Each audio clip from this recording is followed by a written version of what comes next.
ఈ వీడియోలో మనం టాప్ సైబర్ అటాక్స్ గురించి మాట్లాడుకుందాం.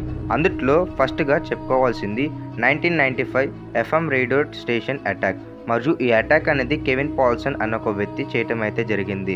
ఇతను ఒక కాంటెస్ట్ చేసి అక్కడ పోషే కార్ అనేది గెలుచుకోవాలనుకున్నారు. మరియు దీని కారణంగానే ఎలాంటి ఫోన్ కానీ మొబైల్ ఎస్ఎంఎస్ఎస్ కానీ ఆ రేడియో స్టేషన్కి వెళ్లకుండా ఇతను ఆపాడు.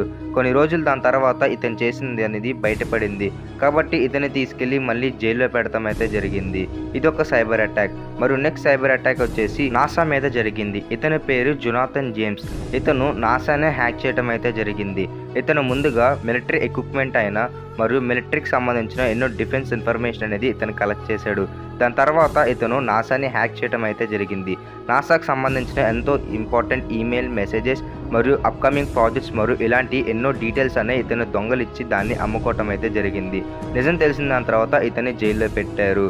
నెక్స్ట్ అటాక్ వచ్చేసి మెలిసా వైరస్ అటాక్. ఈ మెలిసా వైరస్ అటాక్ అనేది సాఫ్ట్వేర్ కంపెనీ అయిన మైక్రోసాఫ్ట్ కంపెనీ ఒక ప్రొడక్ట్ అయిన మైక్రోసాఫ్ట్ వర్డ్ మీద ఈ మెలిసా అటాక్ అనేది చేయటం జరిగింది. మరియు ఈ అటాక్ అనేది చాలా సింపుల్గా ఉంటుంది.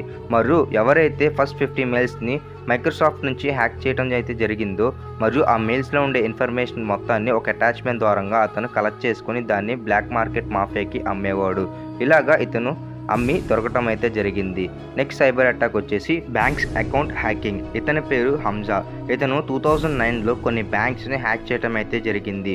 మరియు ఆ బ్యాంక్లో ఉండే కస్టమర్స్ యొక్క డేటాని మరియు వాళ్ళ పాస్వర్డ్స్ని ఇతను క్రాక్ చేయటం అయితే జరిగింది. మరియు ఈ క్రాక్ చేసిన పాస్వర్డ్స్ నుంచి అతను తన అకౌంట్స్లోకి డబ్బులు అనేవి ట్రాన్స్ఫర్ చేసుకునేవాడు. దాదాపు 300 కోట్ల కంటే ఎక్కువ డబ్బు అనేది ఇతను అందరి అకౌంట్స్ని హ్యాక్ చేసి అతను ఆ డబ్బు అనేది సంపాదించడం జరిగింది. మరియు దీంతో పాటుగా ఇతను ప్రతి మెయిల్లో ఒక మెసేజ్ అనేది పంపించేవాడు. మరియు ఎవరైతే అది తెలియక నొక్కుతారో ఎమ్మటనే ఒక అటాచ్మెంట్ ద్వారా వైరస్ అనేది ఆటోమేటిక్గా ఇన్స్టాల్ అయిపోయేది. మరియు ఈ వైరస్ ద్వారానే ఇతను ఈ డబ్బు అనేది సంపాదించడం అయితే జరిగింది. మరియు ఇలాగా ఇతను ఇన్ని హ్యాకింగ్ అయితే చేయడం జరిగింది అకౌంట్స్ మీద. ఇతను ఒక రోజు దొరికిపోవటం అయితే జరిగింది. కాబట్టి జైలు శిక్ష అనేది ఇతనికి చాలా ఎక్కువ మొత్తంలో వేశారు. దీంతో పాటుగా ఇతనికి ఫైన్ కూడా విధించడం అయితే జరిగింది. ఇంకో విధంగా ఇతని హ్యాపీ హ్యాకర్ అని కూడా పిలుస్తూ ఉంటారు. నెక్స్ట్ సైబర్ అటాక్ వచ్చేసి ఫేస్బుక్ మీద జరిగింది. మరియు ఫేస్బుక్లో ఇప్పటికే చాలామంది అకౌంట్స్ అయితే ఓపెన్ చేసుకున్నారు. మరియు ఒక వైరస్ అనేది ఈ వ్యక్తి తయారు చేసి ఫేస్బుక్లోకి వదలటం అయితే జరిగింది. దీన్ని ఇంజెక్ట్ అని పిలుస్తారు. మరియు దీని కారణంగా ఫేస్బుక్ ఎంతమంది అయితే వాడుతున్నారో అందుట్లో 10 మిలియన్ యూజర్స్ ఒక ఇన్ఫర్మేషన్ మరియు సెన్సిటివ్ డేటా అనేది లీక్ అవటం అయితే జరిగింది. మరియు దీని కారణంగానే ఇతను ఈ డేటా మొత్తాన్ని బ్లాక్ మార్కెట్లో అమ్మటం జరిగింది.